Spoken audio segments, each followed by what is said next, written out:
JF Stretford Paddock, that's Joe Smith. This is Paddock Live. Yes, we are live. We've got loads of United stories to talk about. We're going to be talking about transfers. We're going to be talking about bids to own the club. We're going to be talking about injuries, yeah? Yeah. We're going to be talking about all that stuff because that's what we do on this channel. We talk about Manchester United Football Club and associated news surrounding the club. But first of all, shall we just get it out of the way? Yeah? Shall we? Should we talk about the absolutely annoying news that Michael Carrick's Middlesbrough won't be going to the playoff? I've been watching it all night. Yeah. Fingers crossing it. Just weren't quite at the races, were they? They weren't. It's a Coventry shame. doing the unthinkable. They were the better team on the night. Mark Robins, rolling back the years. I know. Well, he's not rolling back the years. He's the manager now, isn't he? It's not like he played. He played. He played in Mark there. Robins. There's no Mark Robins, right? There's no Sir Alex Ferguson at Manchester United.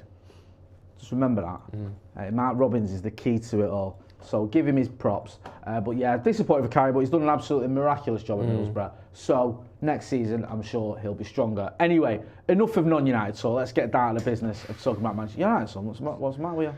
Still really upset about the old Coventry situation. Coventry City. Don't worry about it, bro. Don't listen. Next season, yeah? Yeah. It's all right. Don't worry. Come on. Yeah? I can't, Worst things happen I'm at City. gutted, to be honest, tonight, but Coventry and that. Treble. So, here comes treble. listen, we've got an FA Cup final to look forward to, that's all I know. And here's the one upside, right? Go on. This time last year, Liverpool are even bigger rivals than Coventry, which is definitely who I'm talking about. Yeah. We're still on for the quadruple. Yeah. They could have still beaten the treble. Yes. No one can beat it this year. Yeah? Jay? No one's going to equal it this year. Good. I don't know what's the matter with you. I don't know what's the matter with everyone. Yeah. Right? Honestly. Yeah. People forget how good United are. People forget how good Henrik Mkhitaryan is. Yeah. Do you know what I mean? Matteo when I look Darmian. through that team, Hey. you know, the Inter Milan team, I see the likes of Henrik Mkhitaryan. I see Matteo Darmian. Exactly. I see Romelu Lukaku. If you want a goal, yeah. yeah, In a big game. there's one man you turn to, and his record speaks for itself in a big game. There's a reason why. Romelu Lukaku. Yeah, his name basically sounds like. We all remember the Lucky. big games, and when you had the big games, you needed the big dog, and that was him. And if you don't want them, what you do need is a 35-year-old Edin Dzeko to just, get the old, hey, Edin, do you fancy being a Man City rep for the next 20 years? An ambassador. Are you inferring that they cheat and Not give him a saying backhander anything. to not perform at his optimum levels? I'm not to saying try and that. help them win the trophy that's eluded them in What their I'm- entire history. What I'm saying is, don't be surprised if Edin Dzeko's got a polo shirt that's got a Man City badge on it for the next 10 years. That's all I'm Do saying. you know what, bro? I don't know. Maybe I'm having some sort of drug flashback or something, but I think we'll do him in the FA Cup final. Yeah. I do. I know that's deluded. I just do. Well, you're not deluded. I It's think still we a will. game, innit? I think we'll win. We've beaten once this season. Yeah, man. I don't know. Do you know what I mean? I think we'll be all right. Don't worry about them lot anyway. No one cares about them, really. Even if they win it, so what? They're always going to win it with Ireland. Right, let's get into Manchester United. Enough of talking about them minnows from down the road. We want to talk about the big clubs. Right, Marcus Rashford and Scott McTominay Good both to returned see. to training. Here There they are. you go. See, good news, happy news already. Go on, read us through it, big man. Yeah, Rashford, a strong contender for the Sir Matt Busby Player of the Year award after the voting was launched this week. Took part in today's training after missing the win over Wolves due to injury. Midfielder McTominay. I think his first name's actually Scott, not midfielder, but Midfielder McTominay. Midfielder McTominay, that's not his name. M&M. Continues to push to reappear from his own layoff. The Scotland international has not played since scoring in the 2-0 triumph over Everton on 8 April. Okay? Can we just address What? this sentence that I know you noticed, and because you slowed down a little bit when you started reading it, and then you just carried on. Go on. Because continues to push to reappear from his own layoff. What? Like, let's not normalise that sentence like it's the way that people talk. Because it ain't.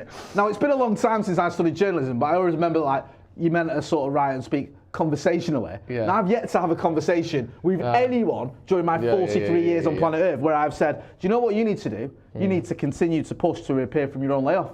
That's what you need to do, son. Yeah. Eh? Well, I am. Thing is, I've been pushing, but I'll continue to push to reappear from my own layoff. Right, can you? Can you, for me? Yeah. Can you just continue to push to reappear from your own layoff? I was going to stop pushing, but I'll continue to push. All right, bro, I appreciate that, thank you. Yeah.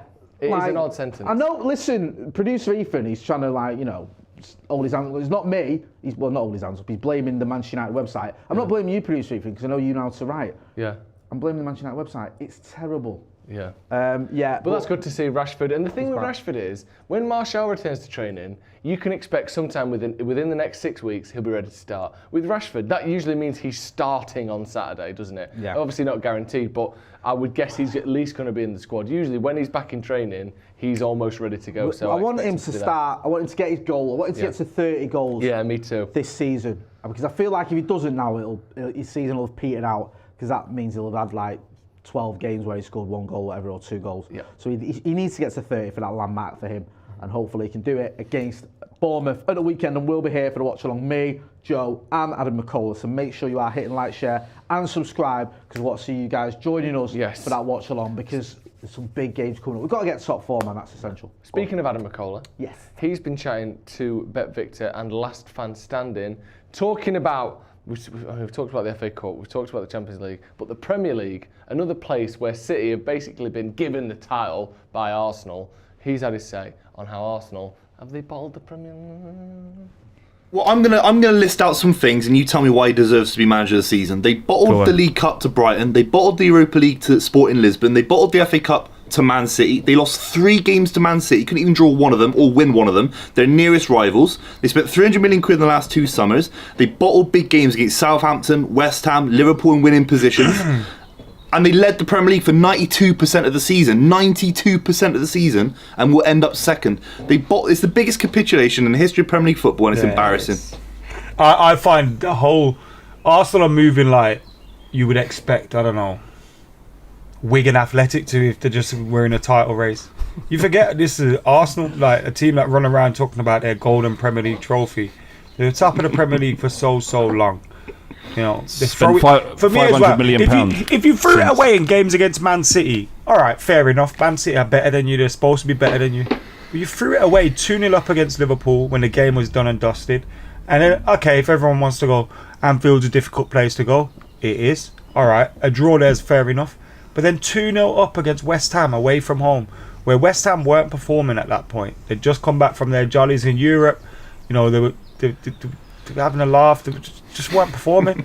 And you go and drop points there. You lose against Southampton, a team that's gone down. By the way, they drew twice with Southampton this season. Shipping goals all over the place as well. If you're going to be in a title race, you can't lose against teams that eventually go down. And also, like Boovy says, they're jacked off every other tournament.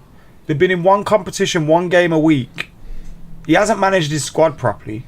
Saka looks stressed. All right, I mean, they're already dead. Let's stop kicking them while they're down.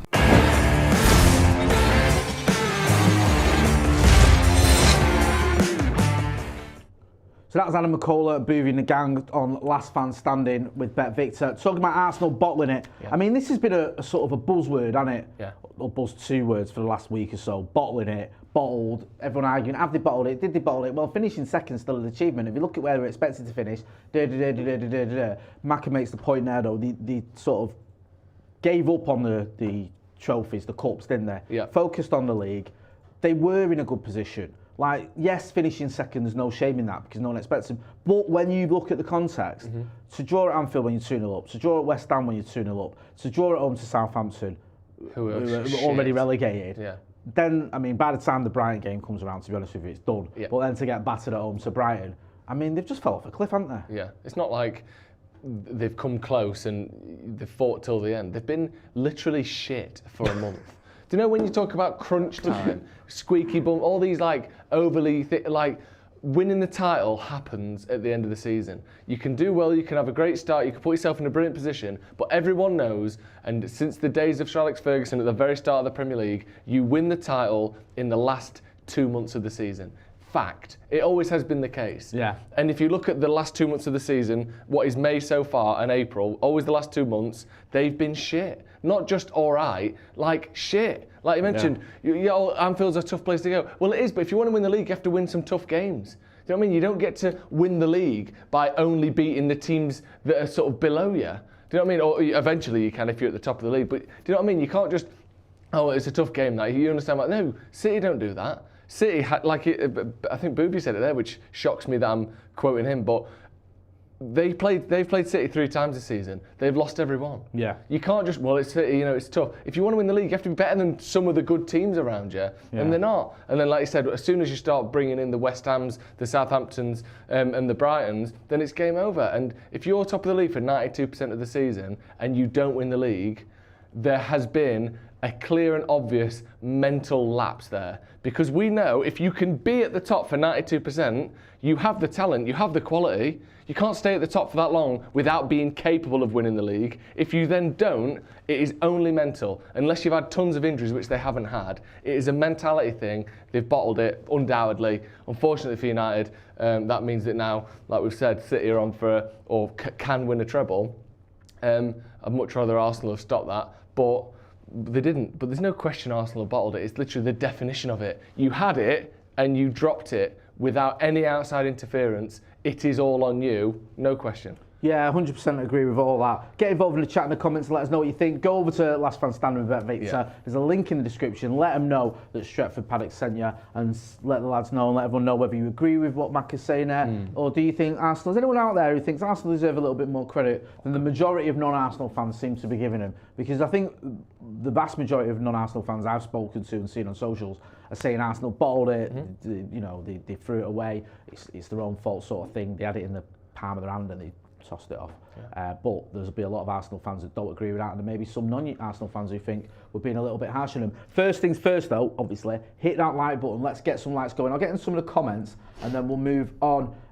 Coca-Cola, Bartholomew O'Mac, the something Connor says, Coca-Cola are studying Arsenal for their bottling technique. Love that. Yeah. Heaven's Soul said, Arsenal fans deserve ridiculing. Absolute clowns the way they behaved in November, thinking they had the league wrapped up. Yeah, they did sort of carry on a bit daft, didn't they? Yeah. The way they were taking photos at stadiums and stuff, like almost like you're celebrating a title win before you've got anywhere near it. I know. It seemed so premature. Joel so Bayer bringing in a little mini Premier League into this office. He did, didn't he? Mental. I mean, he went early there, Joel. You've always thought the worst, because the business end of the season, City going to kick in, and they've just become, unfortunately, completely consistent, haven't they? Yeah. Whereas Arsenal have faltered. Yeah. And that's the worst time for Arsenal and the best time for Manchester City. I'm going to stop you there, Jay. Go on. It's time for something very exciting. Go on. About time we had a bit of excitement this evening. Today, we've seen Rob Dawson from ESPN, friend of the channel, talk about Manchester United. Now, he said, basically, that we have announced our transfer budget, or he has learned Man United's transfer budget. If we can get the graphic up, Ethan, that would be great. He has said that Manchester United will have a summer budget of between 100 and 150 million. He says this budget would also be supplemented with funds raised by departures. That is the crucial thing here. The 100 and 150 looks as though that is your base rate. We can still get bonuses on top of that by selling players. Yeah. He said there's a feeling within the recruitment department that the squad needs to be tweaked with 2 or 3 new arrivals in key positions, although there's an acceptance that Ten Hag will want more, and of course he should want more because old managers always want more, and that makes complete sense. It will be Murtaugh's job, along with Deputy Andy O'Boyle, to find a middle ground between Ten Hag's demands and the reality of the club's financial situation, impacted in part by a need to navigate UEFA's financial fair play rules. Now, this is where I'm excited, Jay, because we've done the unthinkable here at Stretford. Okay, go on. And what we've done is we've decided to come up with what we think United's overall post-sale transfer budget will be, and then spend it accordingly, you and I. Yeah, let's do this, bro. Yeah. So here's what we've got. Numbers. And people at home, you get into this as well. Who you think will sell and how much you think we'll get from. This is all our figures. This isn't us pretending we know anything. This is just what we think we will get for these players, and then we're adding it onto that. This is just a fun game that we're playing. Okay. Basically, who do we want? Yeah. So, rumours that Maguire and McTominay will both go. Yeah. Okay, which I think we'll get to in a minute. But this is our numbers. I think, and we think, we'll get 50 million for the two somehow. Whether it's 25 each, whether it's 30 for McTominay and 20 for Maguire, 30 for McTominay. I think we're going to get somewhere in the ballpark of 50 million for those two. I think it's doable. It's not nailed on, but it's doable. Yeah, I think McTominay, I think he's about 25 years old. Maguire's 30. Maguire's in England international. That carries a lot of weight with a lot of people. Yeah. And also, he's still a decent defender who walks into a lot of Premier League clubs. I think minimum 10 teams in the Premier League would have him. If you watch a lot of teams, you think Maguire could actually start for them. I know he's not good enough for Manchester United, but United are fourth. Yeah. There's teams below us that would happily have an England international who not that long ago commanded an £80 million fee and also has finished third and second in the last 3 seasons. He's not just an England international. Yeah, sorry, I didn't mean to cut you off. No, he's not just an England international. He's one of the first names on the team sheet for England. Exactly. And you can maybe point the finger at Southgate and say he shouldn't be and we should play a different style, but we don't. His record for England's good though, isn't it? And he's got a great I'm not record. his biggest fan, but a semi-final of a World Cup, a quarter-final of the World Cup and a final of Euros since he's been an England first-team player. It's not shit, is it? No, it's not. Next up, Dean Henderson, who we think may well leave, rumours he might go. We think somewhere in the region of 15 to 20 million. I know that seems a lot. He's a young goalkeeper though. He was Player of the Year for Sheffield United a few seasons ago. He was having a decent spell at Forest till he got injured. I still think for a goalkeeper who, I think he's been in and around the England squad. He's obviously a talented young lad. He's just, unfortunately, with the interview he gave and the way he's gone about his thing with United, I can't see him staying. I can't see Erik Toney bringing him back. I might be wrong, I don't know. But I just don't see it happening. But I still think you get 20 million quid for him. You've got to remember like how much players go for now. Even players who haven't really done a lot go for 20 million, let alone a player who at one point under Ole Gunnar Solskjaer was United's first choice goalkeeper at the age of 23 years old. And the other thing with him is he's had very good Premier League seasons. That one at Sheffield United was phenomenal. It was phenomenal getting promoted with Sheffield United. There's a touch, like you look at the sort of synergy with Aaron Ramsdale, similar sort of trajectory. He's obviously done well at Arsenal. I'm not his biggest fan, but he has. I think there's a club out there in the Premier League that'd take a punt on him. Me too. Eric Bailly, another one we said maybe 3 million. That could be anywhere from zero. Who knows? Free. Brandon Williams, another one who's been rumoured to leave around 5 because again he's still quite young and he's had I know they got relegated, but in terms of his performances was relatively successful for Norwich. I think he came third in the fans player poll. I think it was Timo Pukki, someone else than him. I'm pretty sure they did. So he wasn't a bad player for Norwich when they got relegated. He did well. He's just not part of Erik Ten Hag's plans, is he? And I think either a team as a starter or as a backup, most Premier League teams have 5 million. League One players go for 5 million now. So I think that's a fair fee. That's pennies. Another one is Donny van der Beek, who we've put around 10 million. I think you're not going to get much more than that because of his injury record. He struggled at Everton, but part again that was because of injury. I think he missed half the games he was on loan at Everton for. So he was there for 16 games. I think he played 8 and missed 8 because of injury. He was just looked like he was going to get some opportunities at United this season when he got that injury against Bournemouth, I think it was, wasn't it? At Old Trafford. Been unlucky. Still quite a highly regarded player in terms of his ability, especially in some circles. And there was a lot of United fans that rate him. Just had a horrific time of it with injuries, with form, with managers not fancying him. And Erik Ten Hag was meant to be his saviour because he knows him from the days at Ajax.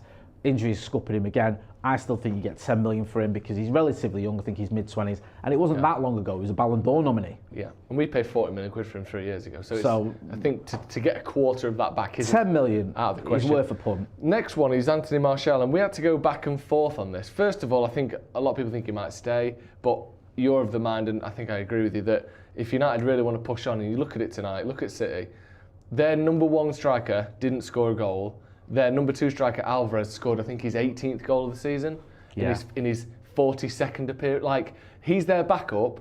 He is better than any striker we've got, or certainly more productive and more available than any striker we've got this season. Martial, to you and to me, I would agree, isn't even necessarily good enough or available, maybe is the crucial thing, enough to even be a backup next season.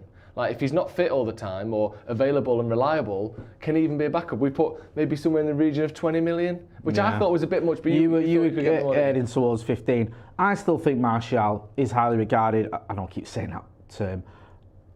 He has scored goals. He scored goals this season. And even recently, since he's come back into the side, he's bagged a couple of Premier League goals. And you can see from Wout Weghorst, that's not easy to do. So I do feel that Martial as well, there's something about him where if he's starting, I think the opposition go, we need to keep an eye on him. And I think teams would have him in their team. There's a lot of Premier League teams, or on the continent. I know his loan move to Sevilla was a disaster, but I still think there's teams out there, maybe in Italy or wherever, would go, yeah, we'd have him. And for 20 million quid for a striker who's in his 20s and has had seasons where he scored post 20 goals, I think they'll be takers. I know his injury record's horrific, especially this season. But let's not forget, he doesn't usually miss the entire season like he has this season. That's a bit of a rarity. And just to have a look at the comments while we're going, because I've reckon there's going to be people arguing with the fees here. And lastly, or maybe lastly, Anthony Elanga, again, another player who's been very much pushed out of the starting squad even, really. He rarely even comes on. I think maybe in the region of 5 or 6 million again. I think that's nothing, I think age is the reason that you'll probably get something for him. He's basically stagnated for the last 18 months. I don't see a lot happening with him. He was linked with Everton not that long ago. Maybe you get around 5-6 million for him. There's the elephant in the room we've not addressed. So at the minute that's 114 million-ish. So let's say 110 million on top of this 100 to 150. But there's a player we've just ignored as well. Go on. And it's dawned on me as we were sort of talking. We don't know what's going to happen with Mason Greenwood. There's a chance you get money for him. That's the point. Because if he's not going to play for United, someone will have him, and we can debate the sort of the hows and whys and whether he should play for United again and whether a team should give him a chance, whatever. But if United don't want him to play for us, we'll sell him. Yeah. So we're going to sell him for money, and he's going to be a young attacker who scores loads of goals. So he has been linked with moves. There's clubs that have been linked with him. So I think you could probably add on another. I think personally, for a 22-year-old, I know he's not played for a year and a half, but for a 22-year-old who scored a lot of goals as a youngster, was a bit of a prodigy as a youngster, I think you can get 15-20 million for Mason Greenwood, minimum. I do. So we'll stick with what we got, but that's just something to consider, because some people may be looking at it going, why have you not mentioned it? That's a good point. It just dawned on me. So we've now got a budget of around between 200 and 250 million, Jay. Yeah. You've been out spending. You've been out splashing the cash, haven't you? FIFA style. Yeah. If that's your money, get it in the comments at home. Who would you get? 200 to 250 million to spend the summer, assuming those sales go through. If you agree with them, if you agree with the price, I get all that.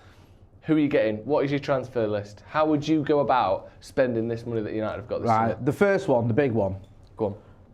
I was looking at Kane or Osimhen. Now, me and you did a debate when I Don't tell me it's not either of them. No, it is. It's one of them. Okay. Well, I backed Osimhen, but I think because of the budget and because Osimhen will probably cost more, and because Kane's going to be 30 by the time the new season starts, I've gone with Kane, and I've gone with 90 million plus add-ons. Okay. So I think you get him for 90 million, and it's like if he plays 50 times for United, we'll give you another 10 million. If he scores sweaty goals, we'll give you another 10.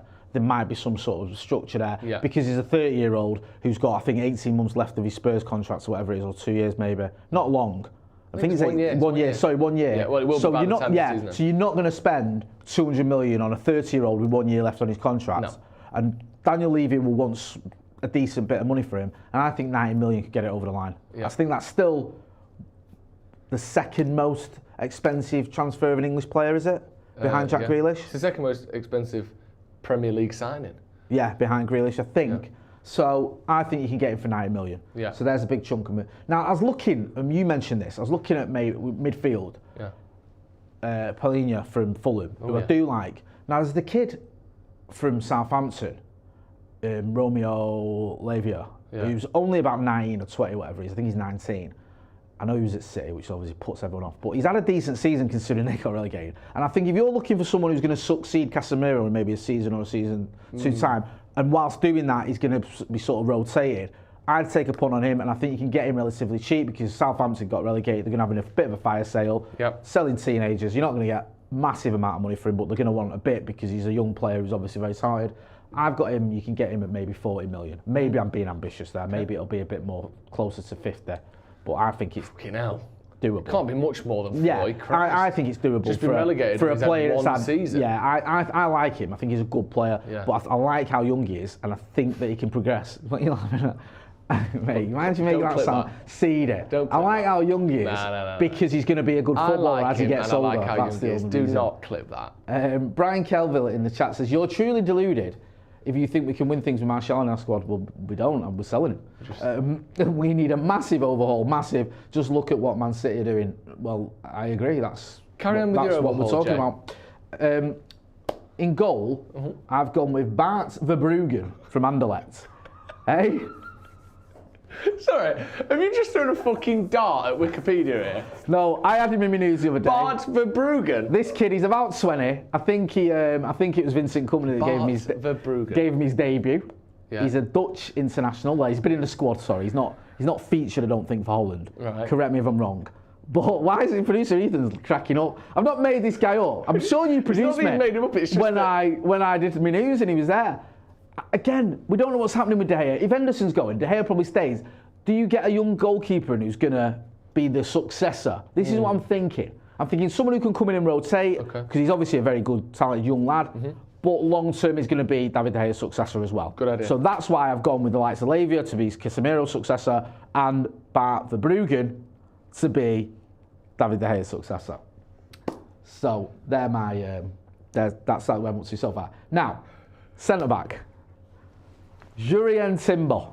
Yeah. Now apparently I remember him from last year. The Scousers are in for him apparently, which is obviously going to throw a spanner in the works. But touchwood, they won't have Champions League football. We have Erik Ten Hag, knows the kid, we'll get him. I've gone in for 55 million. Yeah. Which I think he's got 2 and a bit years left on his contract or 2 years left. They've just had a bit of a stinker of a season as well, Ajax. Yeah. So there's a chance that there's a bit of a transition. I think if we go in early, 55 mil, we can get him similar to sort of Lisandro Martinez tackle. Okay. If we wait, we might end up doing what we did with Ane.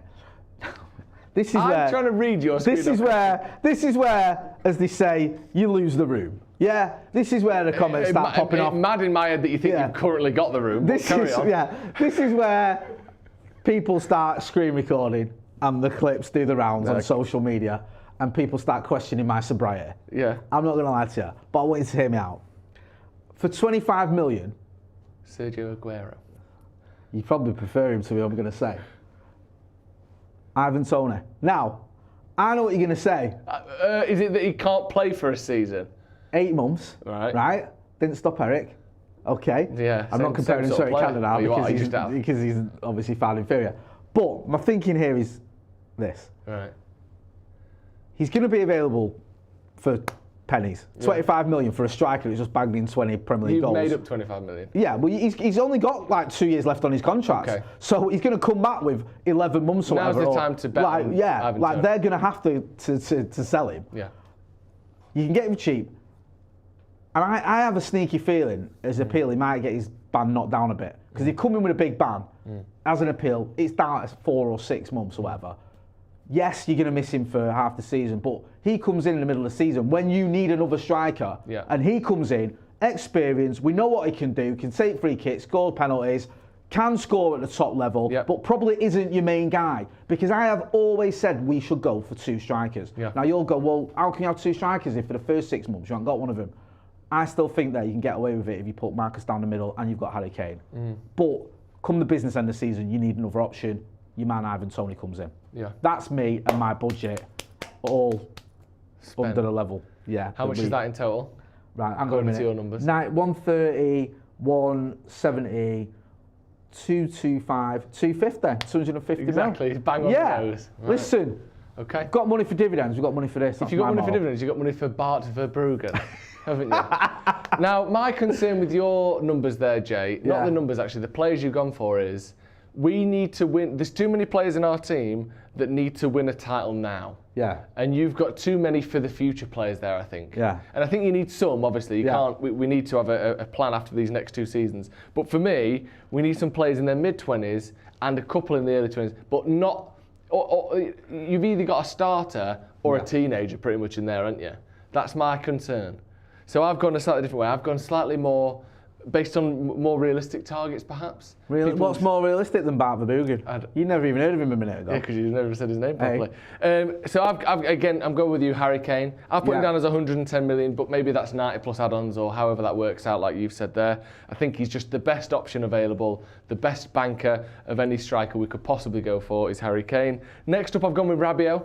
Again, linked with him on a free. I think what we saw with Eriksson, we saw with Sabitzer, who, you know, I know obviously you can argue Weghorst's how much he's helped United, but he's got an assist in the only assist in the final of the only trophy we've won in the last 6 years, so he's not been a complete disaster. Yeah. And I think Ten Hag has an eye for a free transfer, for a loan, and I think, much like Eriksen last season, I think Rabiot could be a good signing this year. So I've brought him in on a free. I've also gone with Frimpong, again, another player we've been linked with. Yeah, no, I hear that. Rumours of around 30 million for him. I think he's exactly what we lack on the right-hand side, a genuinely world-class in attack right back. I don't think he's a world-class right back just yet, but I think in attack, I think he's got like 8 goals, 8 assists this season for Bayer Leverkusen. I think as an attacker, he's exceptional. I think he's a brilliant dribbler. He's a very good passer. He's got a shot on him as well. Like I said, 8 goals. So I think Frimpong will be an excellent signing. Again, more down the link of the sort of strong rumours we've seen recently. Min-jae. I think we need a centre back. Yeah. I think we're going to be losing Maguire almost certainly. Raphael Varane is yet to go, a full season without injuries. He's the first season was a disaster injuries-wise. This season's slightly better, but again, still crucial injuries at crucial times. I think a big name, big, reliable backup centre-back is needed. And I like Victor Lindelof, but I still think he can be slightly lightweight at times. Yeah. And then finally as well, I've gone with Diogo Costa from Porto. I think we need a goalkeeper. Yeah. And if we're getting rid of Dean Henderson, which I think we might well do, I think we need to go big on a keeper. And I think if we're going to win trophies in the next 2 years, which I think Casemiro, I think Varane, I think De Gea all need to, really, for their own career's sake, then I think we need a new goalkeeper. I know obviously De Gea would mean we're moving him out of the way. But I think that some of our squad is getting to a point where crucial parts are getting past that sort of 28, 29 mark. Eriksen, another one. I think we have to be a team that can win trophies in the next 2 seasons, and I think someone like Diogo Costa can just help us have that big step towards that. So that's mine. Kane 110, Frimpong 30, Min-jae 45 is the rumour, and Costa 35 again, that's the rumour there. That's 215 million in total, and that still leaves me a bit of room for what I like to call the scouts doing their Toney job. in January. The scouts doing their job, and maybe it isn't Ivan Toney, but I'm thinking a backup striker. Yeah. Because obviously I'd heard of Julian Alvarez. United were linked with him last season, but where is the next Julian Alvarez? Where is the next striker from a non-top 5 league, or maybe he is from a top 5 league, who can come in, play 35 games, get you 10 to 15 goals in a season? That's what United need. And us here, I follow football. I love watching football. I like to think that I have a bit of an eye on a lot of football, but Manchester United's professional scouts who do this for a living, who have often been born and raised in the countries that they are scouting in, must know more than me. So there has to be someone out there that I've never heard of or have barely heard of who could come in for Man United, and I need United to actually show that this scouting network that is the biggest in the world can do a job here and bring us in someone. Maybe it is Ivan Toney, but for me, I think there must be better options out there. Listen, I hear you, and unlike you, I just didn't go who are United linked with. Let's just go with the obvious transfers that we're probably going to buy. So in about 3 months' time, you'll be stood here going, Sorry, I was right, because we have been linked with all your players. And we've been linked with all of yours except fucking Bart Verboeth. One of mine can't even play football until next March. Ivan Toney's been linked with United consistently. During Timber was United's #1 centre-back target last summer. Lavia we've never been linked with, I don't think. And Verbruggen, I think there was one story linking us with him that was dubious at best. You literally quoted your own news that you did on this channel. All of our transfer. Frimpong, heavily linked. Rabiot, we almost bought him last summer. We're nailed on going to get him on a free. Yeah, Kane, all right, we agree on that one. Right. Costa, we've been linked with him for a couple of years. What I should have done is gone for loads of players United have got no chance of signing. Yes, thank you. All right, then. Right? De Bruyne. Yeah. That's more like it. Brian Keville says it's Keville, not Kelville. Sorry. I feel like Alan Partridge. It's Alan. Sorry, Brian. Sam Z said, alongside buying players, there are many free agents that can improve the squad on a cheap, e.g. even Kulusevski, Tielemans, Thuram, Rabiot, Asensio, etc. Kulusevski's on a free agent already. He's only been at Tottenham for 18 months. Kulusevski's a free agent. Oh, he's on loan. Says he's on loan at Tottenham for 18 months. Edward Wilson says to only have Kane for 3 to 4 years at the top isn't enough. We say that. I would have him for that one. Who's the last Man United striker that stayed at the top from when we bought them for more than 3 years? It's been Wayne Rooney is the last one. Do you know what I mean? We got 3 years out of Berbatov, so not more than that. We got 1 year out of Cavani, 1 year out of Zlatan, 1 good year out of Lukaku, 1 year out of Ronaldo. 3 years would be a fucking dream. Do you know what I mean? If we could get 3 good years out of Harry Kane, I would take that for 100 million. We're lucky to get 1 out of most strikers we buy. Cessny only says Evan Ferguson. Yeah, there you go. Maybe get him. We've also got a poll going. You can read the poll. See whose transfers do you prefer? Jay 40%, Joe 60%. Oh, that's a shame. So it's a bit of a landslide for Captain Obvious over here. 20%. Yeah. So it pays to be to go for the ones that we're probably going to buy. But unlike me, who thinks outside the box. Yeah. Because I'm out of my tree. Outside the betting slip. Right, get involved in the chat in the comments. Let us know. Yes. Who would you have? Yeah. Who would you like to see come? And listen.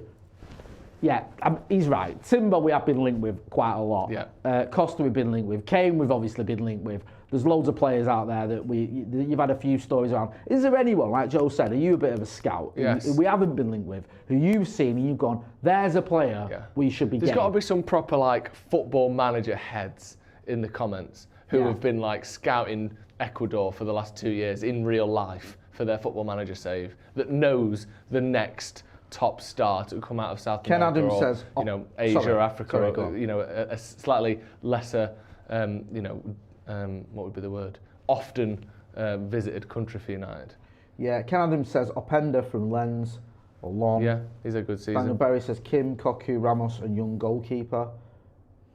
Uro says Rasmus Højlund.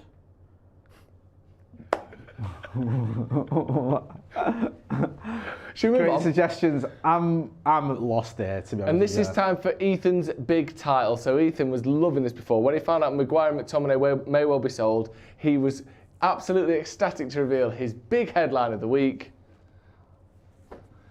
M&M's for sale. McTominay and Maguire's for sale.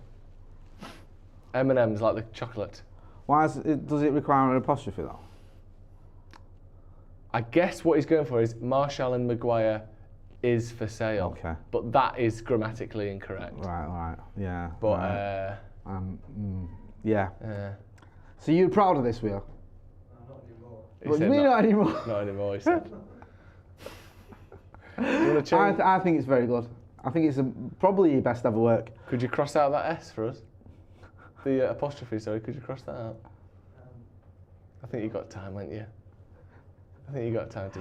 He looks crestfallen. No, he was so impressed with himself. Listen, M&M's Ethan, for sale. I like it. Like they say, anywhere. M&M's for sale. Yeah. United are open to offers for up to 10 first-team players, including Maguire and McTominay. West Ham are expected to revive their interest in Harry Maguire after making an inquiry in January, and Newcastle are interested in Scott McTominay, but not at United's valuation of around £40 million.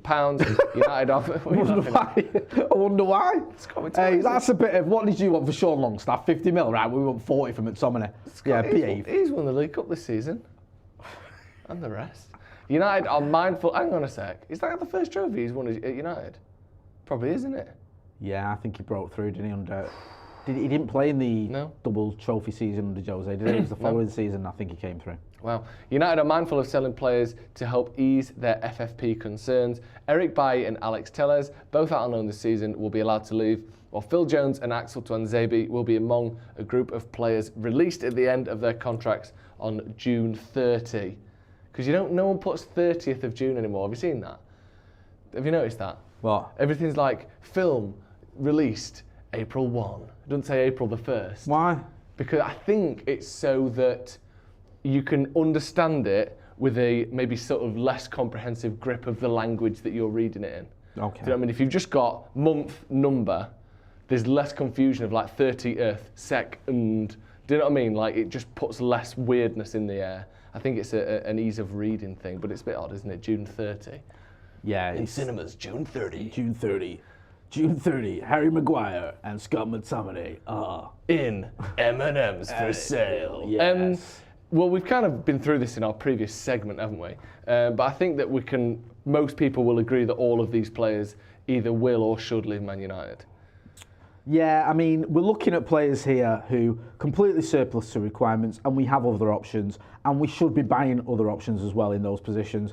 Phil Jones and Axel Tuanzebe. Phil Jones, enough said, we've done that to death. We know what's going on there. Axel Tuanzebe, I'm really gutted for the kid. I am, because he had a great loan move at Villa, came back, got injured. He had those games, didn't he, in Paris.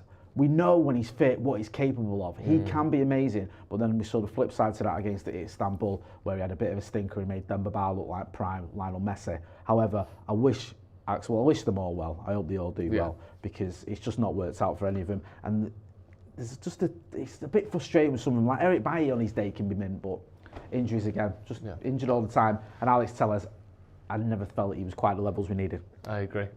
Next up is Ivan Toney. I think we can sort of gloss over that a little bit. We mentioned it before. Banned for 8 months, a transfer target for United, someone who you obviously think we should still go after. But yeah, he can't even train until September. Banned until January the 16th. My birthday's the 14th, Jan. It's meant to be. So what? Sorry, what? Your birthday is a day that isn't that day. It's 2 days before that. Right. So what a better birthday present. Oh, so it's like a birthday present, but it's like you bought a second-class stamp. To come out of his ban and straight to Out of his United. cocoon. January transfer. Yeah. Boom. I'd love that. Happy birthday to me. Yeah, we've covered all that. If you think the likelihood is he isn't going to come to United, is he? Come on, let's be honest. But if you think about it though, and that is an interesting point, back on January the 16th, from now till January, if you said to me, oh, United are going to start the season with Kane, and then we'll get Ivan Toney in January, you'd take that. Yeah. Why not expedite the process? Buy him now for a cut price. Yeah. Let him train with United from September the 17th, which is basically 2-3 weeks into the season, or a month into the season. Yeah. Let him train with United, get a full pre-season under his belt, which is, September to January, just training the shit out of himself. Then he comes into United's team, second half of the season, pushes us to the Champions League final. See what I'm saying? It's not actually that bad an idea. See what I'm saying? Because if you think, certain teams have done that at the right times, getting in a little bit and bob in the summer. We needed it in January. We needed a boost. Yeah.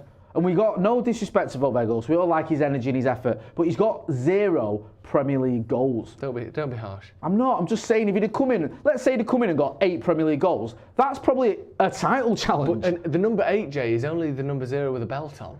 So don't act like it's all so different. That's a good point. Disrespecting about Vegos there. I've said those words. Let's move on to Kim Min-jae. Okie doke. Deal not done. Just what you wanted to hear. Kim Min-jae's entourage, I'd love to have an entourage, have denied reports that the defender, has agreed a deal to join United. This is Fabrizio Romano. Time to start hearing those 2 words again. Fabrizio Romano. Okay. It's been a while, hasn't it? Yeah. I'm looking forward to hearing those other 2 words. Here we go.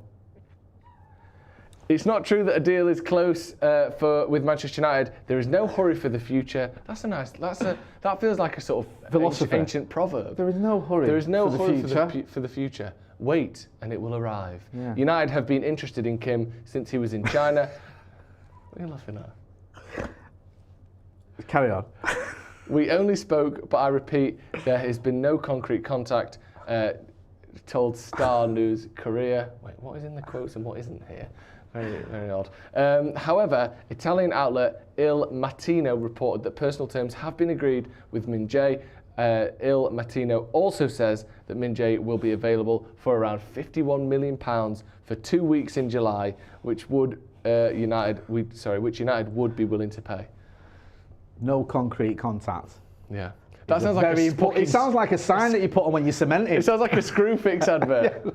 For the first time. Concrete contact. No concrete contact. Look at that. Look at the sealant on that. And that's with no concrete contact. Yes. You can pull, you've got 2 blokes trying to pull it apart. No concrete contact. Instant dry. I forgot to say as well, Music Ali said his birthday was on the 17th of January. So here are 2 people whose birthday isn't the day that fucking Ivan Toney comes back from his ban. Jay, wait, what day is this thing again? 16th. How weird. My birthday is the 24th of July. That's so weird. Which is another day that's not amazing. The 16th of January. Kim Min-jae, do you like him? Do you want him? Do you think we'll get him? He's alright, isn't he? Everyone keeps banging on about him though, so it's doing me head in now. Because everyone's like, it's confirmed, he's going to sign. Well, is it? No. He wants to come. He's agreed that he's coming. How's he agreed he's coming? If Erik said, I don't even know who can sign yet. I know we've just literally had the news today that he's been his budget's been sort of indicated. But I don't think he's in a position to sign anyone just yet. No. He's having, obviously, a very good season at Napoli. Yeah. Can come in. We know, as you mentioned earlier, about the injuries that Rafael Varane has.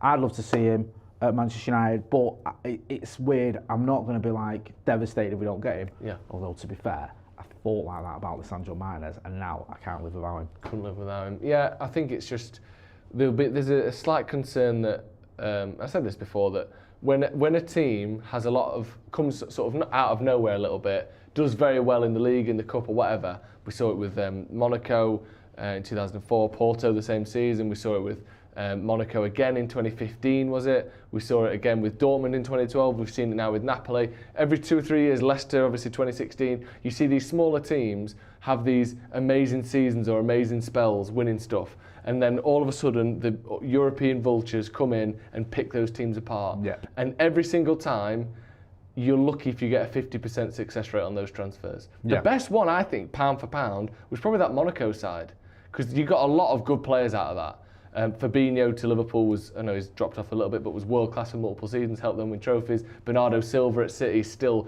absolutely smashing it there. There's a few others as well. Mbappe, obviously, is maybe the best player in the world at the minute. I think a couple of others.